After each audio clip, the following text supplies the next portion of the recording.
Bonjour à tous. Voilà, depuis quelques semaines déjà, on a commencé un thème.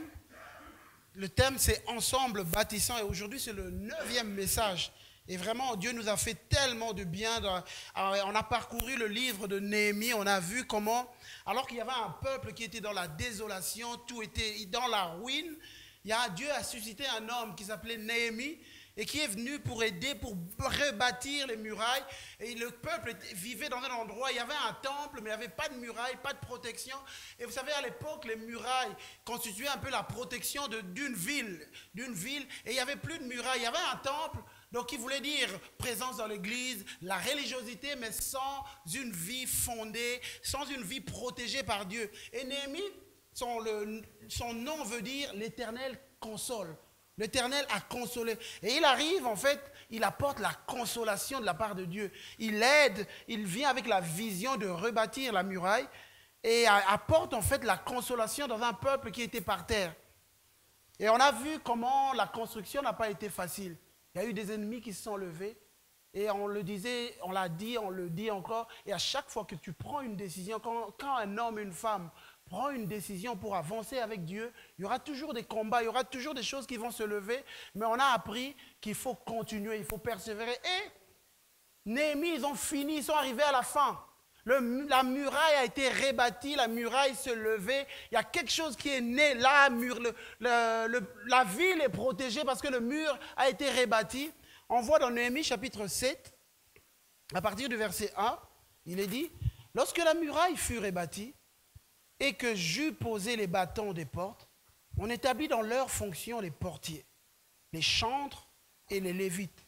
Je donnai mes ordres à Hanani, mon frère, et à Anania, chef de la citadelle de Jérusalem, homme supérieur au grand nombre par sa fidélité et par sa crainte de Dieu. Je leur dis, les portes de Jérusalem ne s'ouvriront pas avant que la chaleur du soleil soit venue, et l'on fermera les bâtons au verrou en votre présence. Les habitants de Jérusalem feront la garde chacun à son poste devant sa maison. » Et dans d'autres traductions, Parole de vie, par exemple, dit, quand les murs de la ville est reconstruit, j'ai fait poser les bâtons de porte. Ensuite, j'ai fait installer à leur poste les gardiens des portes, les chanteurs et les lévites. Une autre version dit, lorsque la muraille fut achevée et que j'eus posé les bâtons des portes, on établit dans leurs fonctions les portiers, les musiciens et les lévites. La muraille est bâtie et maintenant, c'est une autre étape maintenant. Il faut établir les choses. C'est comme si ils avaient fait ce qu'il fallait faire au début. Ils ont fait en sorte que ce qu'ils avaient fait, ce que Dieu était en train de faire, soit protégé. Maintenant, il fallait structurer les choses. Et ce matin, déjà, avant d'aller plus loin, j'aimerais dire, si Dieu a fait des choses dans votre vie, alors que ce soit pendant cette série, que ce soit à la retraite qu'on a eue, Dieu a bâti des choses, il a rebâti ta vie, il a bâti des choses. Maintenant, pour que tu ailles plus loin, pour que ce que Dieu a fait mûrisse, évolue, avance, il faut structurer ta vie. Il faut commencer à mettre les choses à leur place. Et alors que tu fais ces choses, les choses que Dieu a fait vont durer. Vous savez, moi, j'aimerais vraiment dire à chacun d'entre nous, Dieu ne commence pas pour s'arrêter en cours de route. Dieu ne commence pas une œuvre pour s'arrêter. Quand il commence, c'est pour aller jusqu'au bout. Quand Dieu commence une chose, il veut aller jusqu'au bout. Et de la même manière aujourd'hui, dans le contexte de la présentation de Naël, de la même manière que Dieu vous a donné cet enfant, il a commencé quelque chose. Son but, alors qu'on a présenté l'enfant aujourd'hui, le but de Dieu est de rencontrer un jour cet enfant, qu'un jour cet enfant prenne une décision pour lui. Donc il faut que maintenant établir les choses. Il faut établir. Et ici, quand je lis le livre de Néhémie, c'est le moment de responsabilisation. Néhémie est en train de responsabiliser les gens. C'est le moment de la responsabilisation. Et j'aimerais dire que Dieu veut que chacun d'entre nous, alors pour avancer, pour que ce que Dieu a mis en toi est dur, il faut que tu apprennes à prendre tes responsabilités. Il faut que tu apprennes à prendre des responsabilités. De la même manière que je dirais aux parents, il faut que vous appreniez à prendre vos responsabilités vis-à-vis de vos enfants. Si vous voulez que ce que Dieu fait, il ne suffit pas juste de venir dire, je l'ai présenté, mais Dieu dit, il faut que tu prennes tes responsabilités. Israël, on a bâti la muraille, il faut que les gens prennent leurs responsabilités. Et c'est ça que Néhémie est en train de faire. Nous avons accompli, on a développé des choses, mais il faut maintenant qu'on assume notre responsabilité. Il faut, et assumer sa responsabilité, ça ne veut pas dire venir s'imposer, ça veut dire comprendre le rôle que j'ai et l'assumer. Que j'ai un rôle. J'aimerais dire à Max, tu as un rôle vis-à-vis de ton enfant. J'aimerais dire à Alexandra, tu as un rôle vis-à-vis de ton enfant. Il faut que tu l'assumes jour après jour. Vous savez, quand on regarde la société dans laquelle on vit aujourd'hui, il y a tellement de choses qui se passent parce que beaucoup de parents abandonnent leurs responsabilités. Beaucoup de parents abandonnent leurs responsabilités. Et nous, ici, il ne suffit pas juste de dire, voilà, j'ai présenté mon enfant, mais que j'assume mes responsabilités. Que j'assume. Et c'est ça que Néhémie est en train d'apprendre au peuple. Il faut que tu assumes. Et ce matin, j'aimerais aussi encourager des gens qui ont été bénis pendant la retraite qu'on a eue. Vous avez reçu des choses de Dieu, mais Dieu te dit, pour que ces choses durent, restent, quand tu continues, il faut que tu assumes tes responsabilités par rapport à ta vie. Il faut que tu apprennes à qu'il y ait une prise de responsabilité. Et je crois que la prise de responsabilité fait que les gens deviennent matures. Et la maturité, c'est quoi? Ce n'est pas le fait de connaître plusieurs choses. La maturité, c'est la capacité de pouvoir analyser les choses, la capacité d'avoir des réactions appropriées face à des situations. C'est ça la maturité. Et Dieu dit que quand tu prends tes responsabilités, tu apprends à maturer, à devenir mature. Tu apprends à voir, à juger et agir de manière appropriée. Et c'est tellement important. Et ce matin, je vais voir 3 points. L'établissement de la responsabilité des portiers, l'établissement de la responsabilité des lévites, l'établissement de la responsabilité de la parole. Peut-être que quand je dis ce titre, ça ne veut rien dire pour vous. Vous allez voir, ça va être intéressant. Le point, hein, il est dit, lorsque la muraille fut rebâtie, que j'eus posé les battants des portes, on établit dans leur fonction les portiers. Vous savez, quand ils construisaient leurs murailles, la ville était entourée par des murailles, mais dans plusieurs coins, ils mettaient des portes. Ils mettaient des portes parce que il n'y avait pas qu'une seule porte, un seul endroit d'entrée, il y avait plusieurs accès dans la ville. Et même à un moment, dans l'Apocalypse, quand vous lisez, quand on prophétise sur Jérusalem, on parle de ces murailles et on parle des 12 portes d'Israël. Et donc, il y avait des portes. Et les raisons de porte, la porte remplit cette raison de faire entrer et de faire sortir. Quand nous, on a la porte ici, les gens peuvent entrer et ensuite les gens peuvent sortir. Et quand vous fermez la porte, ça veut dire vous ne voulez pas que autre chose entre. C'est vous qui avez le droit de donner accès à des choses qui entrent et ce qui sort. Et ce matin, la responsabilité des portiers, c'est de faire entrer ce qu'eux ont décidé qui va entrer. Et ce matin, Dieu te dit, mon frère, Dieu te dit, ma soeur, il veut que tu prennes ta responsabilité devant la porte et que ce soit toi qui décides ce qui va entrer dans ta vie et ce qui va sortir de ta vie. C'est toi qui vas dire, voilà, je ferme la porte à telle situation, ça n'entrera pas.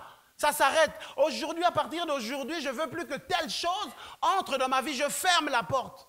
Et de la même manière, la responsabilité des parents, c'est de pouvoir veiller à ce qui entre dans votre maison. Ce qui influence vos enfants. C'est vous qui devez décider, tant qu'ils sont encore sous votre responsabilité, c'est à vous de décider qu'est-ce qui va influencer mon enfant. Mais on ne peut pas laisser que n'importe quoi influence nos enfants. Nous devons veiller sur ça. Parce qu'après, ça sera trop tard. Le mal sera déjà fait. Mais c'est à vous, tant que vous avez encore cette possibilité, tant qu'ils sont encore sous votre responsabilité, exercer cette responsabilité. Et je l'ai dit tout à l'heure, ce n'est pas le fait de s'imposer, mais c'est le fait de comprendre son rôle. Ce n'est pas le fait de dire non, ça sera comme ça et rien d'autre. Non, non, non. C'est le fait de comprendre mon rôle. Mon rôle, et Isor tout à l'heure a parlé des gens qui ont créé un chemin, qui ont influencé leurs enfants. Il parlait de Timothée. Mais qu'est-ce que les parents ont fait? Ils ont ouvert la porte à la foi. Et ils ont fermé la porte à l'incrédulité. Ils ont fermé la porte au cynisme, à tout ce que... Vous savez, autour de nous, on vit tellement de choses. Il y a tellement de choses qui se passent que les parents doivent être de ceux qui ouvrent et qui ferment. J'ouvre la porte, voici ce qui va entrer dans ma maison et voici ce qui va sortir. Voici ce que moi, ce à quoi je donne accès. Et je pense que tous les chrétiens doivent assumer ce rôle. Tous les chrétiens, tu veux que ta vie chrétienne continue à avancer, tu veux que ce que tu as reçu de Dieu continue à évoluer, continue à grandir, veille à ce que tu laisses entrer dans ta vie. Veille à l'accès que tu ouvres, ce que tu permets d'entrer dans ta vie. Et moi, quand je lis encore dans les Écritures, quand on parle des portes, je découvre l'autorité. La Bible parle, quand on parle des portes, souvent, on parle, c'est des portes. Vous pouvez lire un peu dans toute la Bible, vous allez découvrir, souvent quand on parle des portes, et même au temps d'Israël, à chaque porte, de fois, il y avait des choses qui se négociaient à des portes, et c'était vraiment la référence du pouvoir. On voit dans les Proverbes, d'ailleurs, Proverbes chapitre 31, pour montrer un peu la mentalité en Israël à l'époque, il est dit, verset 23, « Son mari est considéré aux portes, lorsqu'il siège avec les anciens du pays. » On voit que vraiment, il y avait des choses qui se passaient à la porte. Il y avait une certaine autorité. Et même quand Dieu bénit Abraham, dans la bénédiction d'Abraham, voici ce que Dieu va dire à Abraham dans Genèse chapitre 22, verset 17. « Je te bénirai, je multiplierai ta postérité comme les étoiles du ciel et comme le sable qui est sur le bord de la mer, et ta postérité possédera la porte de ses ennemis. » Possédera la porte de ses ennemis. Qu'est-ce que ça veut dire? Ta postérité possédera. Ça veut dire que ta postérité aura l'autorité sur ses ennemis. La porte. Les portes ça veut dire que j'ai autorité. Ça veut dire que ce n'est pas l'ennemi qui va avoir l'autorité sur moi, mais c'est moi qui va avoir. Et ce matin, j'aimerais dire à chaque chrétien ici, Dieu veut restaurer ton autorité spirituelle. Dieu veut restaurer, papa, Dieu veut restaurer ton autorité spirituelle à la maison. Maman, Dieu veut restaurer ton autorité, mais il faut que tu le comprennes. Il faut que tu le comprennes et c'est ça qui fera que tu prendras le dessus sur l'ennemi qui se lève. Et même on voit à un moment, quand on parle de la bénédiction, toujours dans l'Ancien Testament, à un moment, on est en train de bénir Rebecca dans Genèse. Et voici ce qu'il va être dit dans Genèse 24, verset 60. Il bénit Rebecca. Il lui dit, « Oh notre sœur, puisses-tu devenir des milliers de myriades et que ta postérité possède la porte de ses ennemis. » Posséder les portes de l'ennemi veut dire prendre et contrôler. Prendre et contrôler. Ce n'est pas mon ennemi qui va prendre, mais c'est moi qui va contre. Je contrôle ça. Et tellement d'ennemis qui entrent, qui détruisent. Ce matin, j'aimerais vraiment dire, alors qu'on présente un enfant, j'aimerais vraiment que chacun regarde un peu comment de fois l'ennemi est entré à voler les enfants. On voit l'ennemi de fois qui entre, les enfants qui deviennent rebelles, qui ne veulent plus, qui partent, et il y a tellement de choses, mais Dieu veut que les parents puissent prendre autorité sur ça, puissent reprendre leur autorité, posséder la porte des ennemis. Vous savez, Jésus dira ceci aussi à Pierre. Dans Matthieu, on voit Jésus dire, Jésus reprenant la parole lui dit, « Tu es heureux, Simon, fils de Jonas, car ce ne sont pas la chair et le sang qui t'ont révélé cela, mais c'est mon Père qui est dans les cieux. Et moi, je te dis que tu es Pierre et que sur cette pierre, je bâtirai mon église et que les portes de séjour des morts ne prévaudront point contre elle. Tu es Pierre, je bâtirai mon église. » On parle de bâtir. Je bâtirai, mais cette église... Les séjours de mort, l'ennemi n'aura pas le dessus sur vous, il n'aura pas de pouvoir sur vous, il n'aura pas d'autorité sur vous, mais c'est vous qui aurez autorité. Pourquoi? Parce que vous avez les portes. Vous avez compris, vous avez mis des sentinelles aux portes. Et ce matin, voici l'appel de Dieu à chacun d'entre nous qui veille sur la porte de ta vie. Voici ma question. Qui veille sur la porte de ta maison? Qui veille sur la porte de ta vie chrétienne? Qui veille sur la porte? Est-ce que tu laisses n'importe quoi entrer dans ta vie? Tu laisses n'importe quelle pensée entrer dans ta vie, tu laisses n'importe quelle chose entrer. Et dès qu'il y a une colère qui te saisit, tu laisses toutes ces choses t'envahir et tu fais n'importe quoi et après tu regrettes. Mais qu'est-ce qui contrôle ta vie ce matin, je te demande? Qu'est-ce qui contrôle ta vie? Qu'est-ce qui contrôle nos familles? Qu'est-ce qui contrôle? Et ce matin, Dieu veut, c'est vraiment un appel solennel et que Néhémie voulait que les gens comprennent. Parce que quand ils ont établi, il faut prendre nos responsabilités parce qu'on refuse que autre chose contrôle nos vies. Je refuse que la colère contrôle ma vie. Je refuse que des mauvaises pensées contrôlent ma vie. Je refuse. Et tellement il y a des gens qui veulent rester en couple, leur couple est important, mais ils n'arrivent pas à garder leur couple parce qu'ils laissent tellement de choses contrôler leur vie. Et c'est malgré eux, ils ne veulent pas. Il y a des gens qui ne veulent pas tromper leur femme, mais ils n'arrivent pas. C'est autre chose qui les contrôle. Il y a autre chose et les couples se détruisent. Il y a tellement... Et vous savez, la société, on trouve tout normal. Parce que quand un couple se brise, mais qui subissent les conséquences? Ce sont les enfants. Ce sont nos enfants qui sont blessés. Et après, quand ils sont blessés, il y a des choses qui sont brisées en eux. Et après, ils reproduisent autre chose. Mais ce matin, Dieu veut reconstruire. Rebâtir ce qui a été détruit. Ce qui a été détruit pour qu'on arrête ce cycle infernal. Pour qu'on arrête ce cycle infernal. Vous savez, moi, je veux vraiment vous dire, alors qu'on est loin de Dieu, il y a des choses qui commencent, on fait des erreurs, on fait des choses, il y a des choses qui commencent, et puis il y a un cycle infernal qui démarre. Ça démarre dans notre vie, ça démarre sur nos enfants, et puis nos enfants reproduisent inconsciemment, même s'ils détestaient. C'est qu'ils voyaient, moi je connais un pasteur qui raconte quand alors qu'il était jeune, il vivait dans un foyer où papa battait maman. Lui, il détestait ça. C'est vraiment quelque chose qu'il détestait. Et son papa, il buvait. Son papa buvait. Et des fois, il rentrait ivre. C'est des choses qu'il détestait à fond. Mais quelques années après, il ne comprenait pas. Il s'est vu lui-même reproduire des choses qu'il détestait. Mais comment est-ce possible? Et il ne comprenait pas. Comment est-ce possible? C'est un cercle, quelque chose d'infernal qui vient, qui reprend, qui vient. Et ça te prend sans même que tu le veuilles. Et j'aimerais dire, quand Jésus-Christ a triomphé pour que ça s'arrête. Pour que ça s'arrête. Et ce matin, j'aimerais vraiment dire à chacun d'entre nous, Dieu veut que ça s'arrête.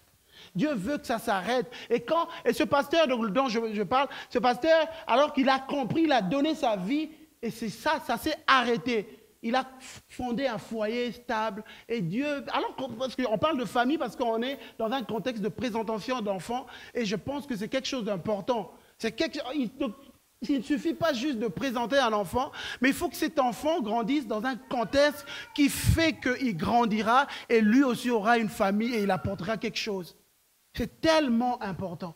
C'est tellement important. Qui veille sur les portes de ta vie? Qui veille sur la porte de ta maison? Qui veille? Est-ce que tu laisses n'importe quoi entrer? Prends autorité ce matin. Et Jésus continue et dira, je te donnerai les clés du royaume des cieux. Ce que tu lieras sur la terre sera lié dans les cieux. Et ce que tu délieras sur la terre sera délié. Vous voyez l'autorité que Dieu donne à l'Église? Il dit, voilà, les portes de séjour de mort n'auront pas le dessus sur toi, mais c'est toi qui permettra les choses d'entrer et de sortir. Ce que tu délieras, c'est ça qui va être délié. Ce que tu vas prononcer sur tes enfants, c'est ça qui va s'accomplir. C'est ça qui va s'accomplir. Ce que tu vas déclarer sur tes enfants, c'est ça qui s'accompliront. Et c'est vrai, vous savez qu'en tant que parent, vous avez un pouvoir sur les enfants. Quand tu insultes ton enfant, tu passes ton temps à l'insulter, tu ne te rends pas compte de ce que tu es en train de le faire devenir. Tu ne te rends pas compte. Et ce matin, Dieu dit, qui veille sur la porte? Qui veille sur la porte de ta vie d'abord? Et qui veille sur la porte de ta famille, sur la vie de tes enfants? Qui veille? Dieu veut que tu prennes autorité, que tu veilles, qu'il y ait des sentinelles à la porte. Parce que vous savez, quand il n'y a pas de sentinelle, l'ennemi entre. L'apôtre Paul, en écrivant Éphésiens, il dira ceci, « Ne donnez pas accès au diable ». Éphésiens chapitre 4, verset 26. Ne donnez pas accès au diable. Comment? Et vous savez, dans le contexte dans lequel l'apôtre Paul parlait, dans Éphésiens, c'était dans les contextes de colère. Des gens, ils disaient, quand vous vous mettez en colère, ne donnez pas accès. Mais pourquoi il parle dans ces contextes? En fait, il n'y a pas que la colère, mais ça exprime des gens qui sont incapables de maîtriser des choses dans leur vie.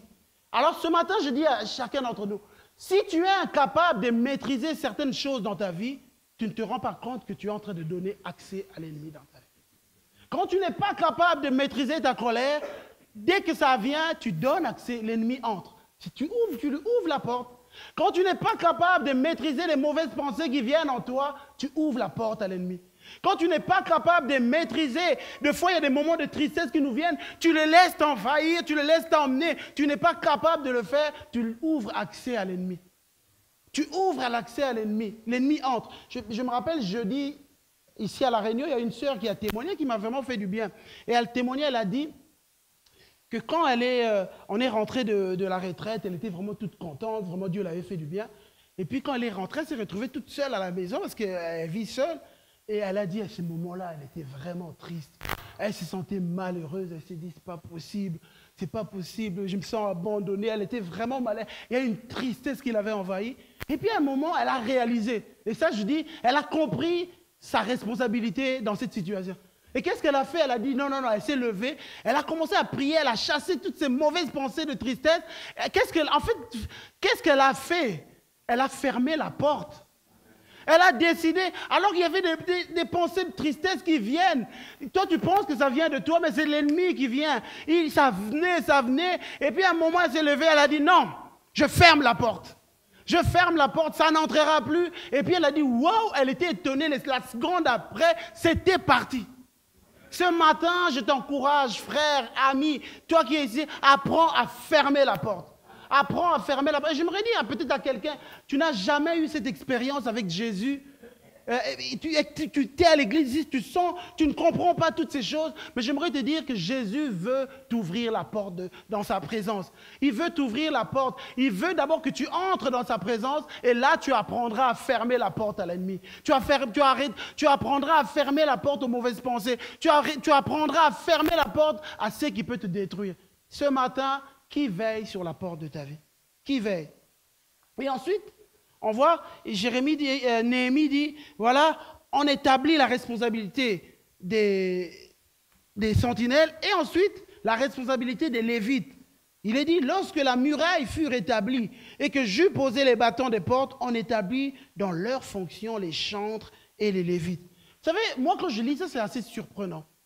Vous venez de bâtir des choses, une ville. Vous avez mis tout ce qu'il fallait faire.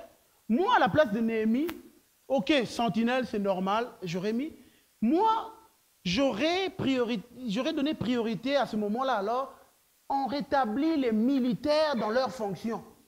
Les militaires, les officiers, allez, il faut que vous soyez en place. Mais non, lui, qu'est-ce qu'il fait? Il rétablit les chantres et les lévites.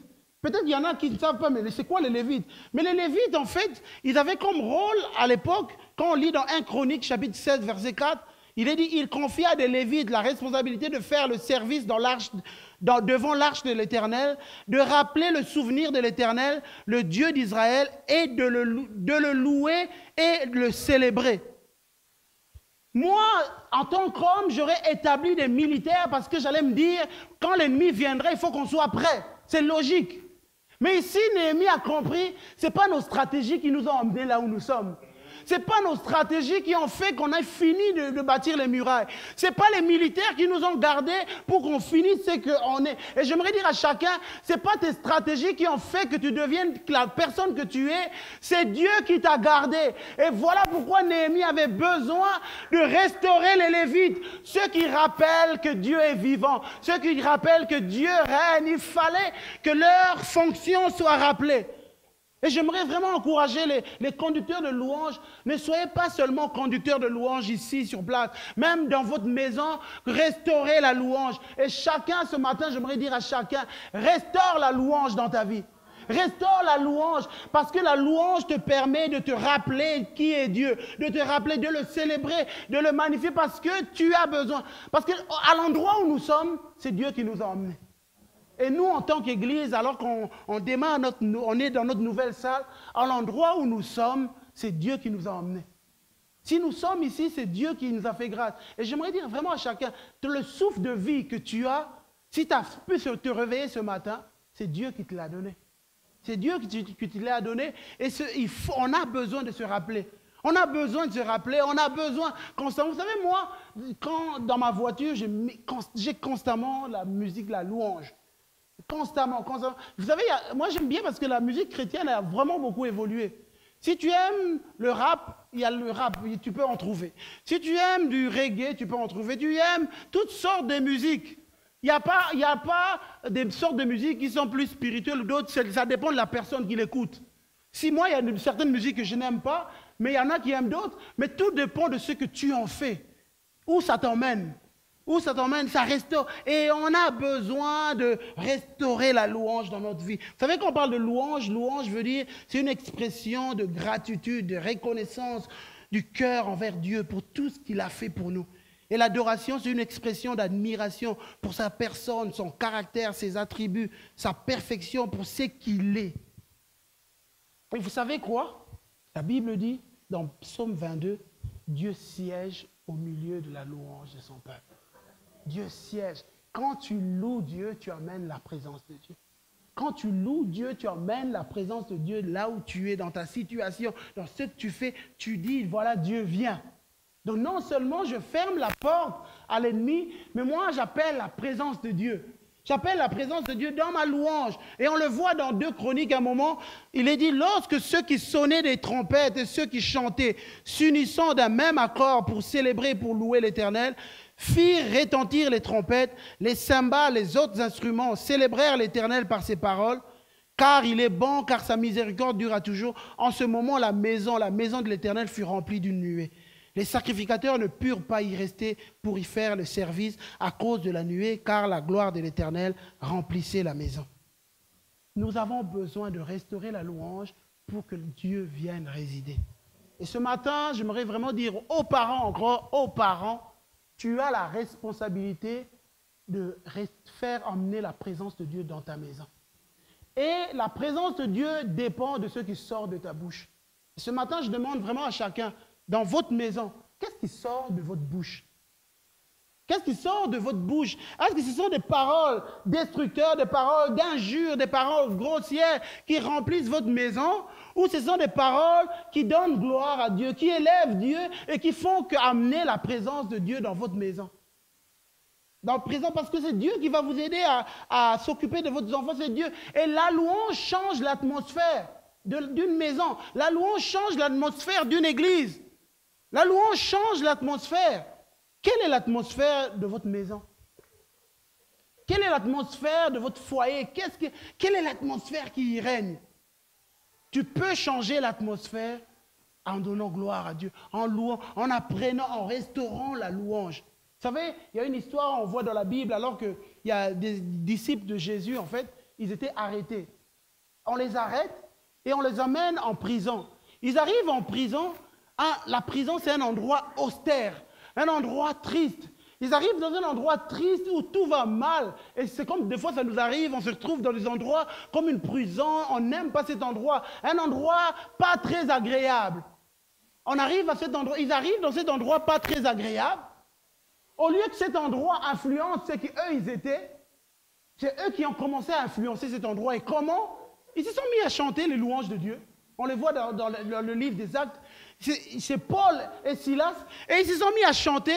La Bible dit, au milieu de la nuit, ils ont commencé à prier, chanter les louanges de Dieu dans la prison. Et pendant qu'ils le faisaient, pendant qu'ils étaient en train de chanter, de louer Dieu, tout à coup, la Bible dit qu'il y a eu un grand tremblement de terre et les fondements de la prison furent ébranlés. Les choses ont changé dans la prison. Ils ont influencé, ils ont changé l'atmosphère. Et Dieu te dit, il ne veut pas que tu deviennes un thermomètre, mais que tu sois un thermostat. Vous savez la différence entre thermomètre et thermostat? Thermomètre, voilà, tu arrives avec ton thermomètre, voilà, tu dis, il fait tel degré dans cette pièce. Et puis, le thermomètre ne peut rien faire. Il informe juste, voilà, le degré de la pièce. Mais un thermostat influence le degré de la pièce. Un thermostat constate que voilà, il fait tel degré, et puis il fixe, voilà où moi je veux que la salle aille. On fixe avec le thermostat, on dit voilà, il faut que la salle aille à 20 degrés, ou bien à 22 ou à 15. Le thermostat maintenant influence, fait démarrer par exemple la chaudière pour que la température change. Et Dieu te dit non, je veux que tu deviennes pas quelqu'un qui arrive à tel endroit, voilà, il fait autant, ça ne changera jamais, et puis je reste comme ça. Non, non, non. Du thermostat, je constate qu'il fait autant. Moi, voici ce que je fixe comme but. Il va faire autant. Il fixe le degré. Et Dieu te dit, tu peux fixer le degré de ta maison. Et pas juste à te plaindre, voilà, ça ne va pas, il y a ceci. Change la situation. Femme, alors que tu as un mari, un converti qui est dans la maison, et puis tu as à te plaindre de tellement de choses, deviens thermostat. Change la situation dans ta maison. Tu as des enfants, tu as à te plaindre de telle chose ou telle autre chose. Change la situation. Deviens un thermostat, viens dans la présence de Dieu. Loue Dieu, élève Dieu, change les choses. Et chacun d'entre nous a la possibilité. La Bible, ici, on est dans une église. C'est la parole de Dieu qui est prêchée. La parole de Dieu, elle est la vérité, elle change des vies. Elle a changé nos vies, elle a changé nos vies, elle a transformé nos vies. Et voilà pourquoi on croit qu'elle est encore capable de changer les vies aujourd'hui. Elle a changé ma vie. Ma vie, elle a changé. Depuis le jour où j'ai donné ma vie au Seigneur, ma vie a changé. Et aujourd'hui, vraiment, moi, j'aime ce Dieu, j'aime ce Dieu. Et voilà pourquoi moi, j'aime le louer, j'aime la louange, j'aime l'adoration. Moi, j'aime venir dans la présence de Dieu, le louer, parce que j'ai été racheté. J'ai été sauvé, Dieu a changé ma vie. Dieu a changé ma vie. Vous savez comment il a changé ma vie? Moi, je suis né dans une famille... On est une famille chrétienne, je dirais, catholique, mais sans avoir une relation avec Dieu. Sans avoir une relation avec Dieu. Et je me posais beaucoup de questions sur Dieu. Et puis un jour, on m'a parlé que Dieu, je pouvais avoir une relation avec Dieu. Et ce matin, j'aimerais vraiment dire qu'on ne parle pas d'une religion. Il ne s'agit pas d'une religion. Il s'agit d'un Dieu qui sauve des vies, qui change de vie. Ça n'a rien à voir avec le fait d'appartenir à une religion. C'est à voir avec le fait d'avoir une relation avec le Dieu créateur de toutes choses.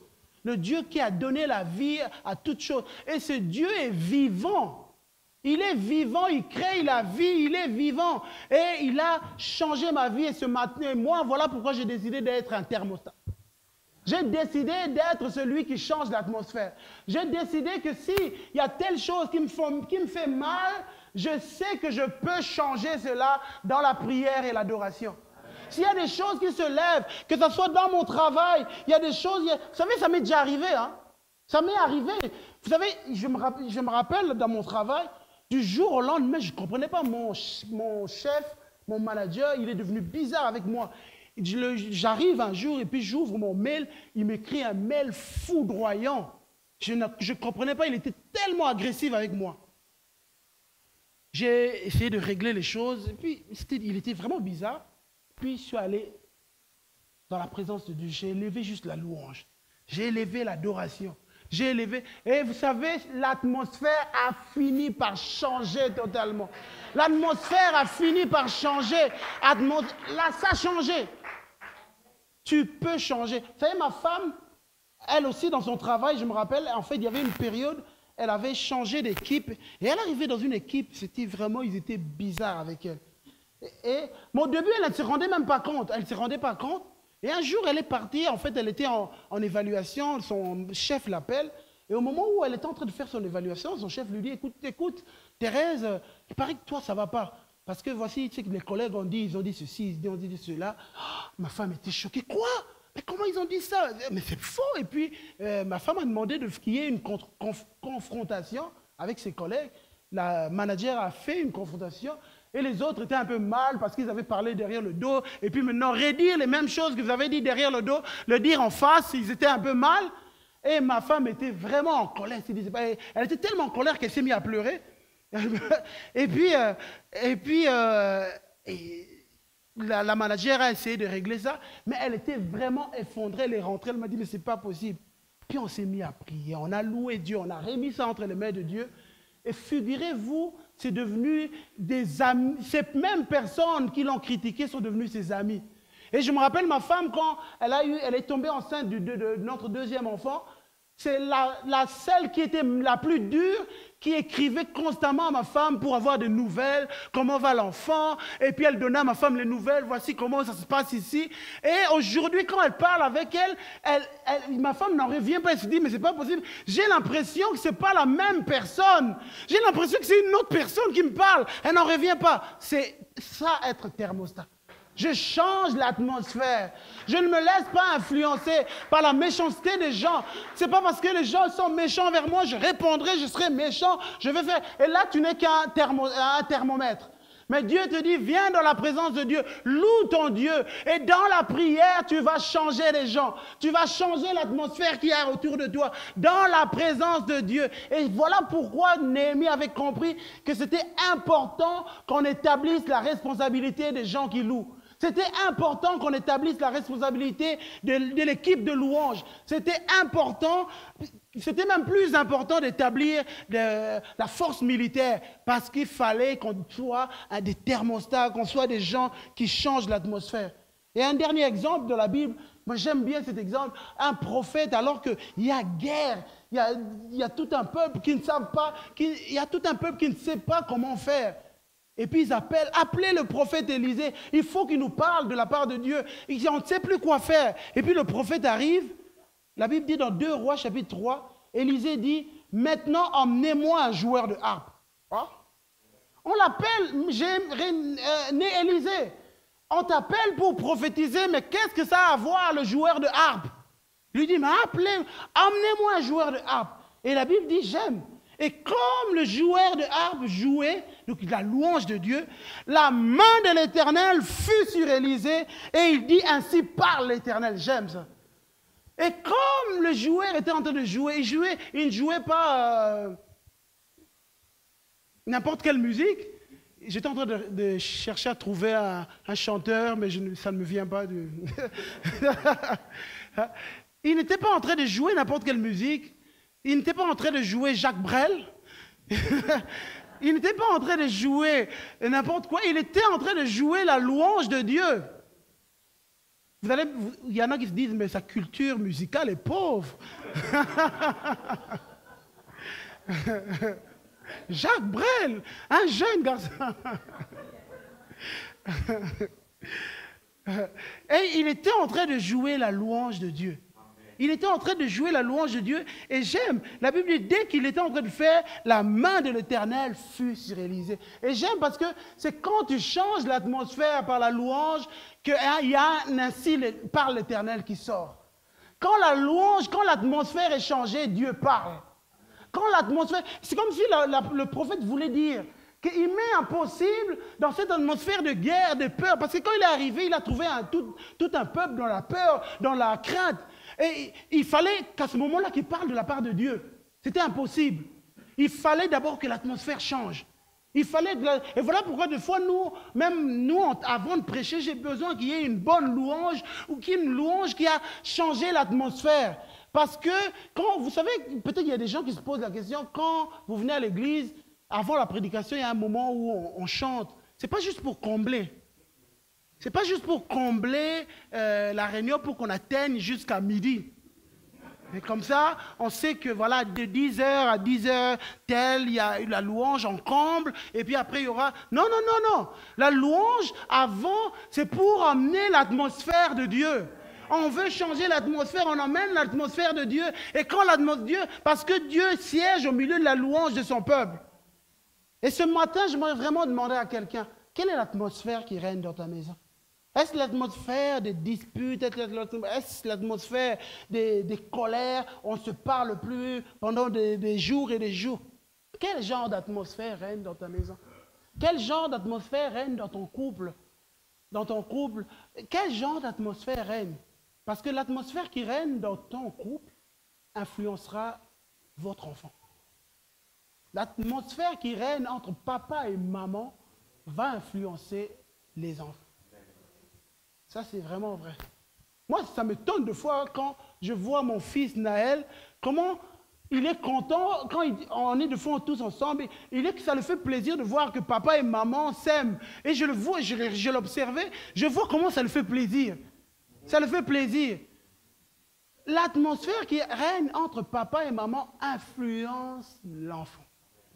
Influence l'enfant. Influence l'enfant. Et peut-être que tu es là, ici, tu as subi justement ce genre d'atmosphère. Ce matin, je voudrais te dire, Dieu veut te guérir. Dieu veut te guérir. Tu as été dans un foyer où tu as vu papa et maman se déchirer, ça t'a fait tellement mal. Et il y a eu quelque chose. J'aimerais te dire ce matin, Dieu veut te guérir. Dieu, parce qu'il est un Dieu qui guérit. Il est un Dieu qui guérit, il est un Dieu qui fait du bien. Il est un Dieu qui est là pour toi et il veut le faire. Il veut le faire et dans nos vies et dans l'Église. Et ensuite, on voit Néhémie qui a restaurer l'autorité de la parole, la responsabilité de la parole. On le voit dans Néhémie chapitre 8, à partir du verset 1. Alors que tout le peuple s'assembla comme un seul homme sur la place qui est devant la porte des eaux, ils dirent à Esdras, le scribe, d'apporter le livre de la loi de Moïse, prescrite pour l'Éternel à Israël. Et le sacrificateur Esdras apporta la loi devant l'assemblée, composée d'hommes et de femmes, de tous ceux qui étaient capables de l'entendre. C'était le premier jour. Ils ont décidé de lire la parole. Ils lisaient distinctement dans le livre de la loi de Dieu et ils en donnaient le sens pour faire comprendre ce qu'ils avaient lu. Le peuple tout entier pleurait à l'écoute des paroles de la loi. La parole, et c'est comme si, moi, ça me touche. Ils ont décidé, voilà, on va lire. Le peuple s'est assemblé et puis ils ont commencé à lire la parole de Dieu. Et puis la Bible dit que pendant que la parole était lue, le peuple s'est mis à pleurer. Le peuple s'est mis à pleurer. Mais pourquoi ils pleuraient? Ils étaient touchés par la parole de Dieu. Touchés par la parole de Dieu. Ils ont réalisé là où ils étaient allés tellement loin. Et à entendre la parole de Dieu, ça les a touchés. Ils étaient touchés par la parole de Dieu. Et ce matin, j'aimerais dire que alors qu'on apprend à laisser la parole de Dieu nous toucher à nouveau, il y a quelque chose qui se bâtit dans nos vies. Alors qu'on apprend à laisser, et c'est ce que le peuple d'Israël, ils ont laissé la parole de Dieu les toucher. Et la Bible dit, ils étaient en train de pleurer. Ce matin, je te demande, mon frère, ma soeur, ami, es-tu toujours capable de te mouvoir devant la parole de Dieu? Est-ce que la parole de Dieu peut encore toujours te toucher? Vous savez, si on veut que ce qu'on est en train de bâtir dure, il faut qu'on continue à être de ceux qui sont toujours touchés par la parole de Dieu. Et moi, j'aimerais vraiment ma prière que même plusieurs années, quand je deviendrai vieux, avant que Jésus ne vienne, que la parole de Dieu continue à me toucher toujours. Que toujours, je sois de ceux qui écoutent la parole de Dieu comme un enfant et capable toujours de pleurer si j'en ai besoin devant Dieu. La parole de Dieu. Et ici, on voit le peuple de Dieu touché par la parole de Dieu. Et j'aime, parce que celui qui laisse la parole de Dieu le toucher, qui s'humilie et pleure devant la parole de Dieu, Dieu le restaure et lui redonne la joie. Dieu redonne. Vous savez, je vais vous dire une chose, notre Dieu, c'est un Dieu de joie. C'est un Dieu de joie, il est un Dieu qui donne la joie. Et on voit un moment Néhémie qui arrive, Néhémie le gouverneur, Esdras le sacrificateur, le scribe, les lévites qui enseignaient le peuple, il dit, dire à tout le peuple, ce jour est consacré à l'Éternel, votre Dieu, ne soyez pas dans la désolation, dans les larmes, car tout le peuple pleurait en entendant les paroles de la loi. Il leur dit, allez, mangez les viandes, donc Dieu n'est pas contre, allez manger, mangez les viandes, grâce, Zor n'est pas d'accord.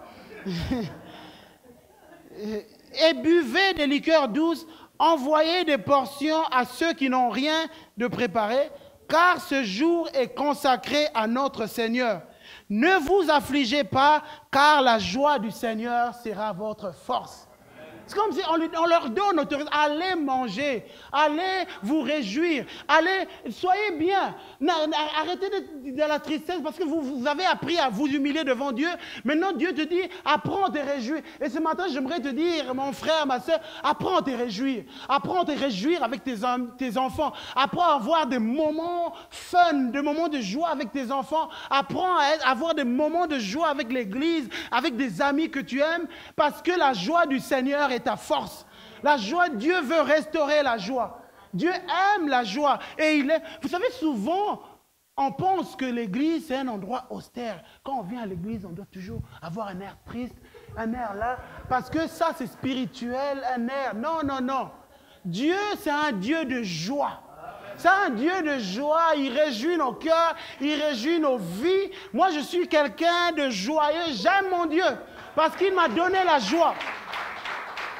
La joie du Seigneur sera ta force. Et quand Dieu te réjouit, ça te donne la force. Vous savez, la tristesse nous affaiblit. Et l'ennemi, c'est pour ça qu'il aime tout le temps nous rappeler des choses qui nous rendent tristes pour qu'on soit affaibli. Parce que quand tu es triste, après, je ne sais pas si vous avez déjà remarqué, quand tu es triste, tu n'arrives plus à supporter les choses. Tu n'as plus de force. Mais constamment, il faut qu'on apprenne. Quand on vient, la parole de Dieu nous redonne la force. Qu'on revienne à restaurer parce que la joie du Seigneur, c'est notre force. Et ce matin, Dieu veut te réjouir. Dieu veut te réjouir. La parole de Dieu nous permet de retrouver l'autorité. Et quand nous sommes touchés, notre joie est renouvelée et la force est retrouvée.